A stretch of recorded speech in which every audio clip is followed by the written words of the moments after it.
I wish to make some changes and some improvements to make it a little bit more cartoony. Now, I like the eyebrows that we have, but I want to give them a second option. So I'm just making a paint layer here, and I'm calling one patch and one new brows. And the patch layer, I'm just going to paint skin tone to hide the old brow. And under new brows, I'm just going to paint some new eyebrows. Now I have X symmetry on, and I've hidden the symmetry plane so it's a little easier to see. And I'm just going to do a harsher, more cartoony eyebrow. And this is actually one of the least favorite things for me to draw. It takes me forever to do really hard female eyebrows. So it'll take me a couple minutes here. It's not what I would call my strong suit. And I'm just going in with the hard brush on a paint layer and painting it in.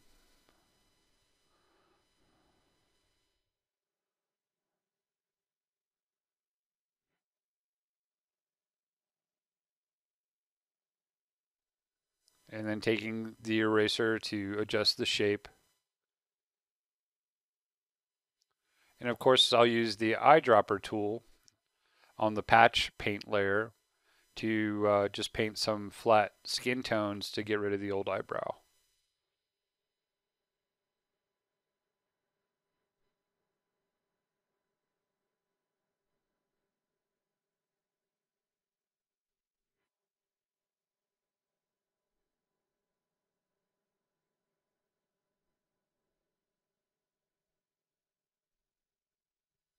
So I'm just sampling some skin from the forehead and going in with a brush and painting out in this area the old eyebrow.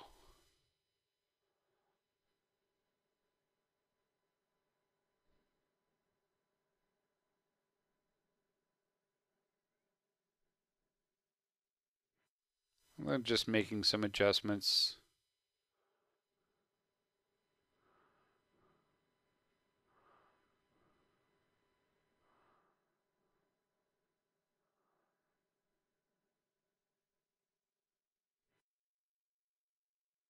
The eraser tool is definitely my friend when it comes to changing the shape of a stroke.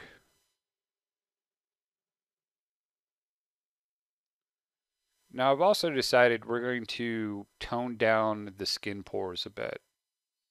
It actually renders properly, but I would like it to look prettier in the OpenGL preview. Plus I feel that toning it down will make it more cartoon-like. I think having too much of the appearance of the skin pores brings it closer to a more realistic character. I'm not super excited about it going in that direction.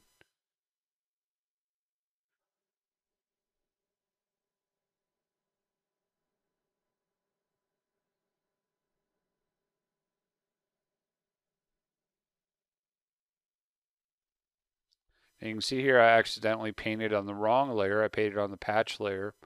So I'm just going to sample the forehead and go in and correct that.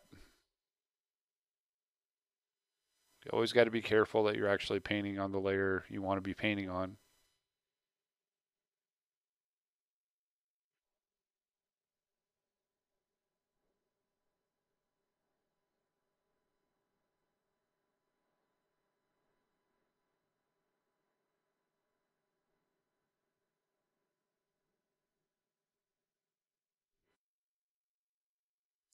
So here I'm just adding a filter and I'm playing with adjusting the hue values and the saturation and everything, looking to see if different colors might be appealing to me.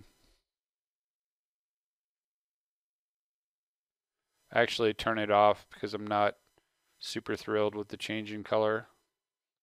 It's very difficult to use hue, saturation, and luminance filter on something that's black. It doesn't have a lot to work with because it's so dark.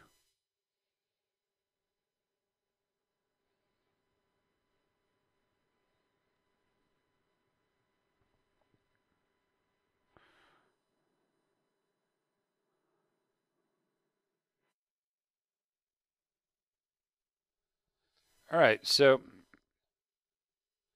here we are. And I'm just going to switch out the map I exported from Substance Painter. And we have new eyebrows. Now, I think the next thing that we want to correct is actually adding a second layer to the eyelashes on the top eyelashes. And the reason for this is it helps with rendering at certain angles. And they're so thin, they're just a single polygon plane. So I go back to my original PSD file. And I'm going to make copies of the layers. Just duplicate layer. And then I'm going to merge this copy down.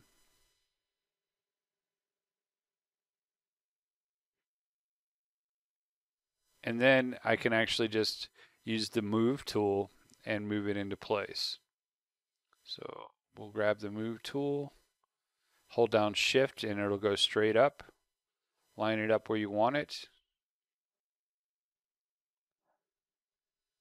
So once you have this in place, then we turn on the black background. I'm going to hit save. I'm also going to hit save as and just keep a copy as version 2 in case I need to go back to the old one.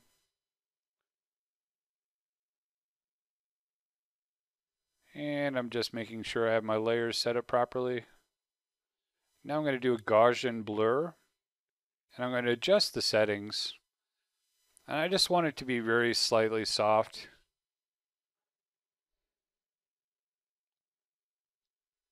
And once I like it, I'm going to do the exact same thing on the other set of lashes. Save this. Merge everything down and save a JPEG file.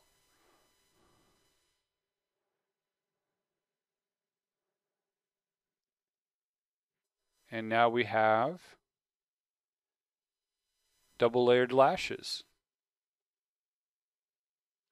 So let's just go in here and go to the eyelashes, change the opacity map to our new map. And there you go. One more improvement on our list, and I just want to make sure two-sided is turned on the lashes. And save a copy. So now we're ready to move on to some other improvements.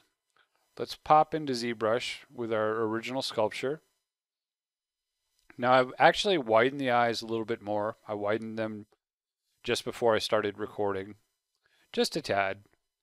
Cartoon characters look much better with really open eyes. So here I need to close this mouth. We've got our normal maps. So I'm going to paint a mask on the upper lip. That way it doesn't move. And then we can use the move brush, and I'm going to leave topological on. And I'm just going to nudge this lower lip closed. The default position is with the mouth closed, and it's just going to make it a little easier for all the different morphs that have to do with dialogue and facial expressions.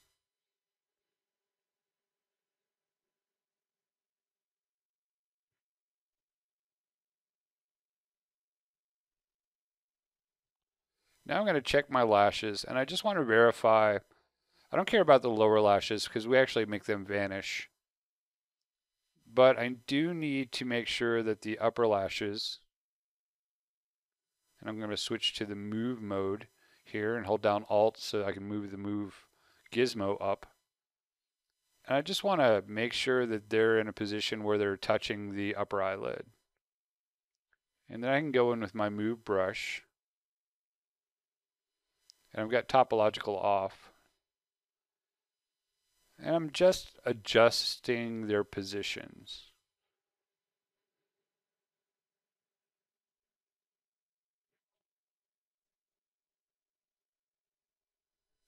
And remember, because we've hidden the lower lashes, they really don't matter at this point.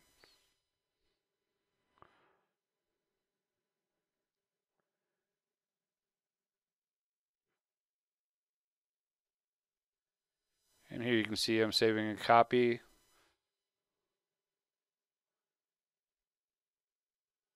And then I'll use GoZ to send that over and update my mesh. So now we've got whiter eyes, new eyebrows. Now it's time to fix the eyes themselves a little bit. I want to make this a little more cartoony, so I'm creating a circular selection on a separate layer and filling it with black. And now I'm selecting the green area of the eye. And I'm holding down Shift to add to this selection. And I'm just going in and getting all the noise because I used Magic Wand and it had a bunch of different colors here, but we just want to basically make a circular selection. And then I'm going to create a new layer, and that selection will be on that layer if that layer is active, and I'm just going to fill it with green. And we'll do a little bit of a blur.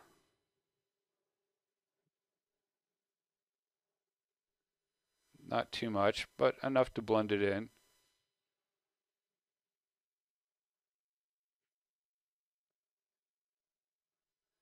And then we'll go back to our black circle here, and we'll blur it as well.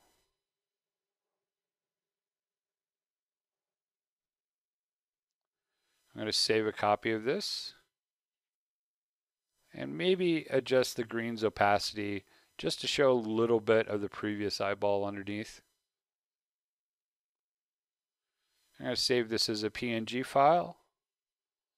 And then we can go in and on both our eyes and our cornea materials, we're going to need to actually change the color map.